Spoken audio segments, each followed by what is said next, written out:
Hello, everybody, and welcome to Writhlington. We should have actually had an induction evening with you last Thursday to be able to talk to you about the school and talk to you about the process the children have already been through and obviously what to expect in September. But of course, COVID got in the way of that. So Kelly Wilson, the progress leader for years 7 and 8, and myself, Claire England, deputy head, wanted to do the same presentation for you, albeit virtually, so that you still got the right information. Key to what we believe about our school is that it provides a really good varied curriculum catering for the needs of all pupils. And we have a really effective learning support department as well to make sure that all children of all abilities are able to access the curriculum and succeed. We also have a wealth of extracurricular activities outside of school, ranging from the CCF to sports clubs and anything in between, really.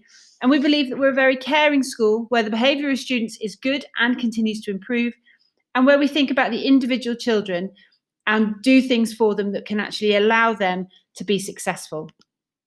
Hi everybody. So I'm going to talk you through our pastoral system that we have here at Writhlington so that we can look after your children as best we can when they join us.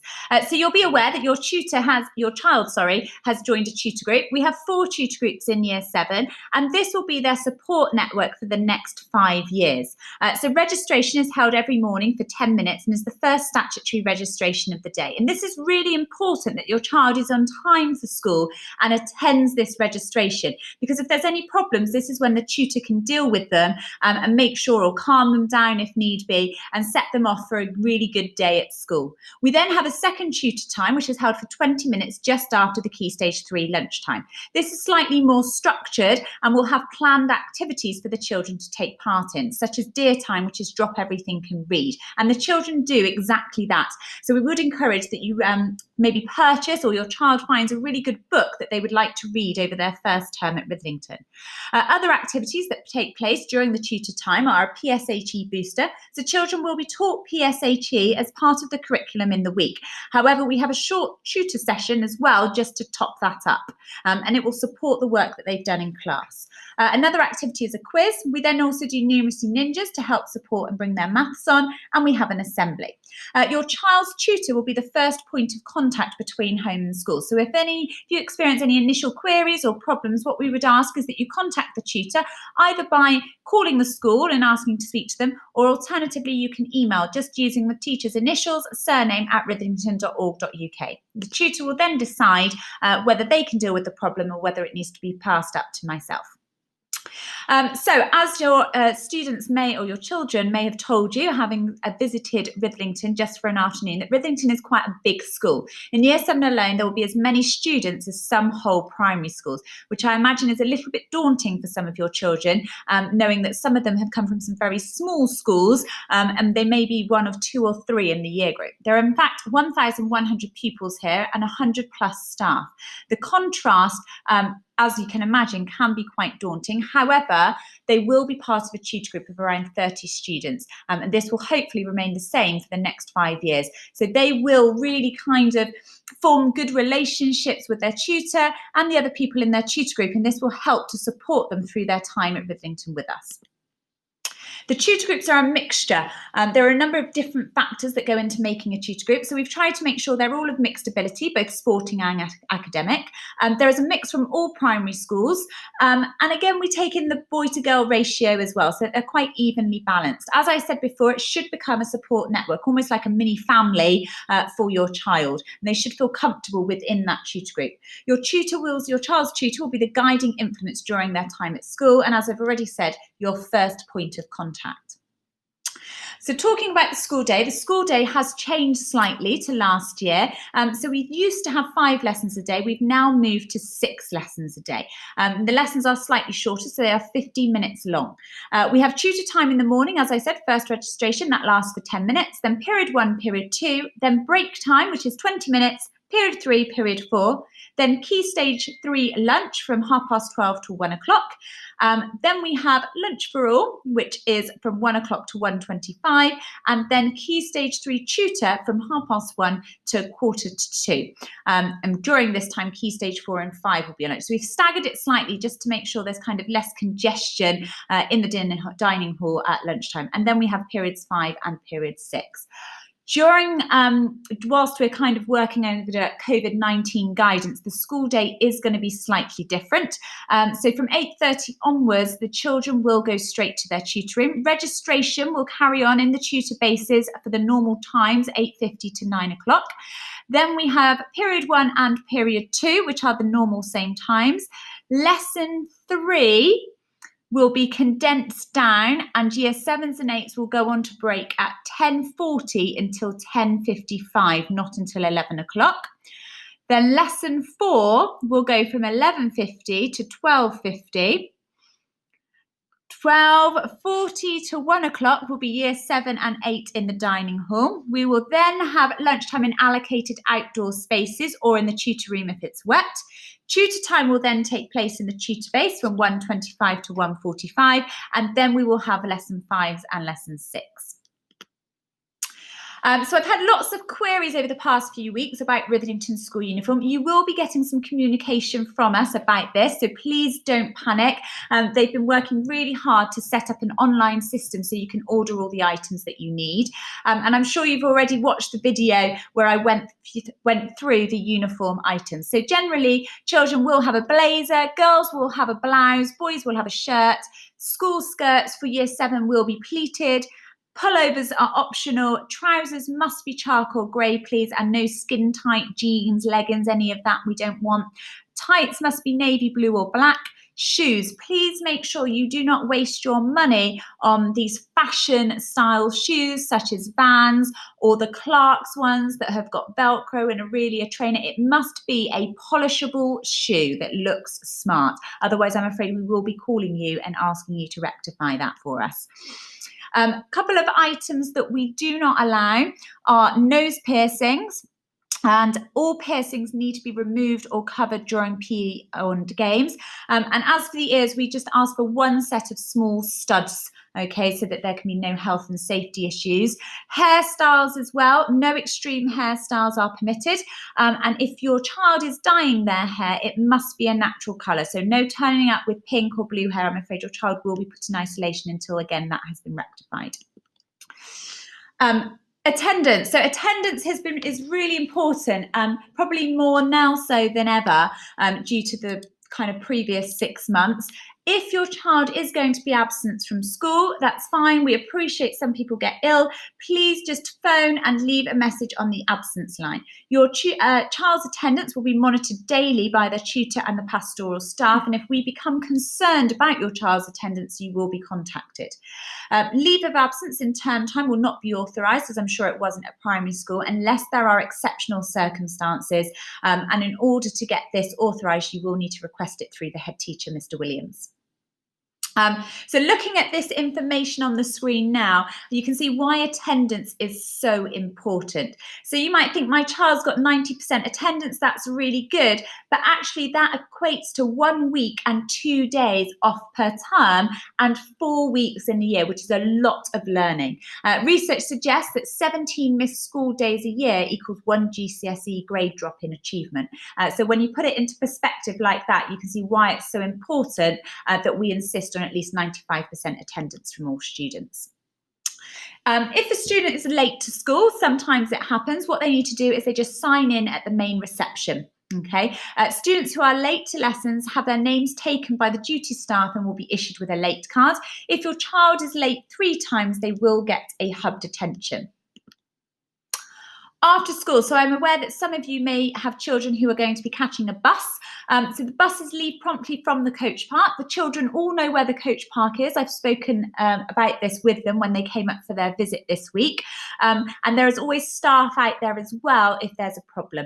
Sometimes they are a little bit late, but not usually. But again, they just wait in the coach park until their bus arrives. We also offer extracurricular activities, and these are run on most evenings. There will be a timetable and weekly notice board for information about these for you.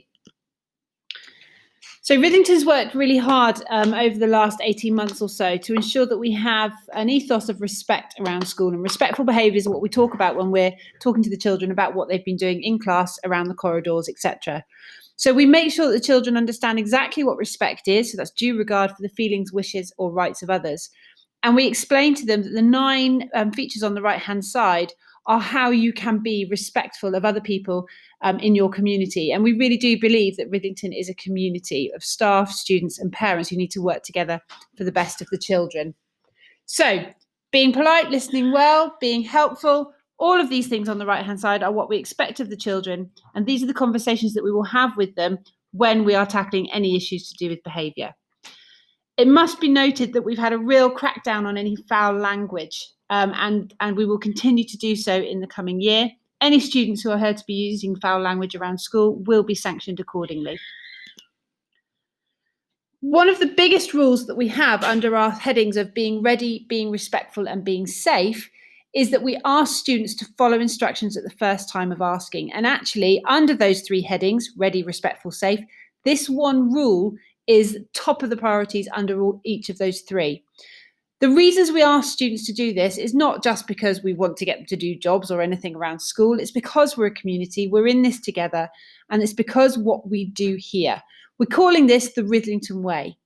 So if students are following the Writhlington Way, they're being ready to learn, they're being respectful of their behaviours around school and of their community, they are being safe in that community, and they will do what we ask them to do at the first time of asking, with no question. Over the coming year, we will be revamping our rewards and sanctions system. However, hubs will remain in place. So we are going to be having, during the COVID sort of plan, if you like, for September, we will be having year group hubs every day after school so that we remain in our bubbles. If students are not being ready, respectful, safe, then they will be put into the hub after school. And we will also be ensuring that actually we're flipping our idea of rewards and sanctions to ensure that we're rewarding more children more regularly. And we will start from a position of high expectations that all children will do as they're asked to do in lessons and crack on with their work, handing homework in, etc. We are looking to then take away any reward points that students have should they have to be sanctioned, as opposed to just always waiting to be awarded for doing well. We're going to presume the best of what children are doing and award them accordingly. 6 really simple things that the students can do to support their learning. It's always trying their hardest, being equipped at all times, and of course with the COVID situation we ask that students bring their own equipment and don't share. They know what they need to do to improve. Having conversations with teachers is so important for children so that they know what it is they've done, what they did right, what they need to improve upon, and that they then have a go and always try their hardest to make the work the best that it can be. We need them to respond to feedback. We call this dedicated improvement and reflection time, so DIRT time. A student trying to make their work better by acting on the feedback that they've been given is a really, really hardworking student, and we look for them to continue to do that. They allow others to learn, so this is all about our respectful behaviours, and they practice what they learn. They do things until they can't get them wrong. It's really important that children practice, practice, practice. The Year 7 curriculum, as we said previously, is really, really broad and balanced. And this year, we've also incorporated the PSHE and careers curriculum, which tackles a lot of issues that students will face inside and outside of school. And following COVID-19, really good mental health is something we want to encourage with our students by talking to them about the different ways in which they can do that. And that's a key topic within the PSHE curriculum, along with all of the other usual topics that you would expect to find. For example, looking at sex education, looking at things like addiction and how we can prevent that and help people, to being safe around your community. Loads of different topics that we can offer through the PSHE curriculum, as well as the standard lessons you would expect. In terms of homework, you will have had all of this information already in the welcome booklet, but we generally give students about a week to complete their homework to allow them to plan their time and avoid too much work on any particular night. Still, children still have to be children. If homework is not completed by the deadline or is not done to the best of, ability of that child, then a hub detention may be given. It will be set in line with the schedule that you can see at the bottom of the page. So Key Stage 3 children, if you have 2 or less lessons a fortnight, you'll get homework every 4 weeks. 3 to 4 lessons a fortnight, you'll get it once every 2 weeks. And if, for example, maths, English and science, where you have lessons 5 or more in a fortnight, you'll get your homework set every single week. So it's really important that children come to school properly equipped, especially with the COVID-19 guidelines and all the issues surrounding sharing equipment. And so please make sure your child has a fully equipped pencil case. This should contain at least 2 pencils, pens, ruler, rubber, and any subject-specific equipment as well, i.e. calculators. It should be in a proper pencil case with a plain bag. iPads should also be in their carrying case and fully charged. Obviously, they won't have them to start with in September, but when they are issued in October, I think end of September, beginning of October, then it is important that they bring them to school every day and they are charged up, ready to be used in lessons. Please make sure all your children's uniform and PE kit is named. I can guarantee there'll be about 10 PE bags sat down in main reception by the end of the first week, and it's really helpful if their names are on them so that we can get them returned to their rightful owners. They also need to come with a padlock for a locker. Students will be issued a locker so that they can put their PE kits or other equipment in them and keep them safe. They require quite a big padlock so that those lockers can be locked and kept safe. Personal belongings. If pupils bring expensive items such as mobile phones or jewelry into school, they are the responsibility of the student. I know because a lot of your children are bussed in, I've got a child as well who's of similar age, that we want children to be able to contact you should they need to. So we appreciate they're going to have phones. However, we don't expect to see them. They should remain in their school bags. If they wish to use their phone to call you, then what they need to do is go to main reception or come to the Progress Leader office, and they can use their phone then safely and having been authorised to use it in the office. Jewellery we don't expect to see though. In terms of assessment, obviously moving into a new school, we're going to want to know how the children are doing, and you're going to want to know how your children are doing in school. Again, you will have had this information in the welcome booklet that you've already received. We will assess children regularly in each of the subjects, and you will receive a progress review 3 times a year, which will tell you their attendance to date, which is a really important outcome for all students. It will tell you what we expect them to get grade-wise by the end of the year, based on prior attainment. It will then tell you their most recent assessment grade for any particular subject, whether they are tracking on progress towards the minimum expected grade, and also tell you about their attitude to learning. One of the key things that you will find coming to secondary school is that obviously your child will have more than one teacher, and therefore you're going to find it quite tricky to juggle contacting all the different teachers for different subjects. If you have any queries about that, go to the tutor in the first instance, who will be able to direct your queries then to the correct teacher. And of course, on the report then you will get information back from the number of different teachers that your child has for the different subjects that they do in school. Kelly mentioned about the iPads. More information will come up to you about when to order the iPads and the evening where we actually ask you to sit through an e-learning training course, and the children get the same in school, and we then get them to sign an acceptable user policy. We give every student an iPad in school because actually we believe, and it's really proved effective during the lockdown process, we believe that students should be able to learn anytime, anywhere. We ensure that all students have access to an iPad because we really do believe in equity, so that nobody is left behind in terms of not having the technology to be able to do the work. It's a kind of a dip in, dip out. Not every subject will use it in every single lesson, but where they are used, they're used to make work more efficient, to engage our students and to be creative in their learning. The main thing that we use the iPads for is the Google Suite. So we use in school Google Drive, which has a documents, an Excel type of program. It also has a PowerPoint type program as well. But more importantly, we use Google Classroom. Every single class that your child belongs to will have its own Google Classroom, where the teacher will upload resources, will set their homeworks, will allow students to download their own versions of worksheets that they can work on electronically and then hand in electronically to the teacher for feedback, etc. Now, it's not used all the time when we're in school normally, but you can imagine during lockdown, this has been our main mode of teaching the children, by uploading all our resources, the instructions, etc., for children to be able to hand in their work and then to be able to give them feedback and mark the work. It's been really effective, and we've basically been able to offer a business as usual provision during lockdown, and that's what our iPads do for us. There is information on the screen, as you can see there, about the insurance and the warranty, but as I say, you will receive further information about the iPads from Kim Hayes. So some key dates for Year 7 parents. So Year 7 first day will be Thursday the 3rd of September, and they will be coming into school just with Year 11. And we've kind of done this so that they get to settle in. We're conscious that they've maybe not had the transition that they would normally have had. So they will be coming back to school on their own with just Year 11, and they will spend the first part of the day in their tutor groups, getting to know their tutor groups a little bit more, and their tutor.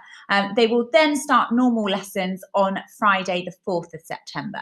As Claire said, e-safety and the iPad handout evening, that information will come out to you as soon as the date has been finalised. And the first subject evening, the provisional date for that, so that's like a parents' evening where you get to meet the individual subject teachers of your child, will be the 19th of November. Some other useful contacts that you may want to contact at some point during your students' time here at Writhlington is our Senko, who's Mrs. Linda Zuanella, and Miss Newland, who is our head of music. So if your child has played a musical instrument at primary school and wishes to continue with that whilst they're with us at Writhlington, then Miss Newland is the person to contact. Our iPads are provided by Western Computers. And finally, you will have had the information that we put together in terms of our COVID plan for September 2020.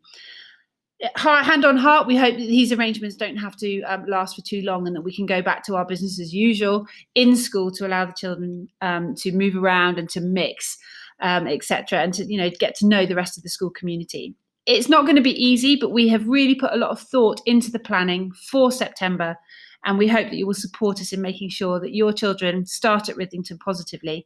If you have any concerns or queries over any of the plans that you've seen, then please don't hesitate to get in touch with either Kelly or myself. I think the final thing to say is that this week, the children, when they've come in on their transition days, have been a real delight to have in school. You should be really proud of them.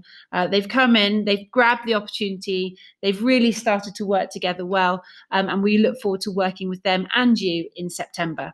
We hope you have a wonderful summer. If you have any queries, don't hesitate to get in touch with us. Take care, and we'll see you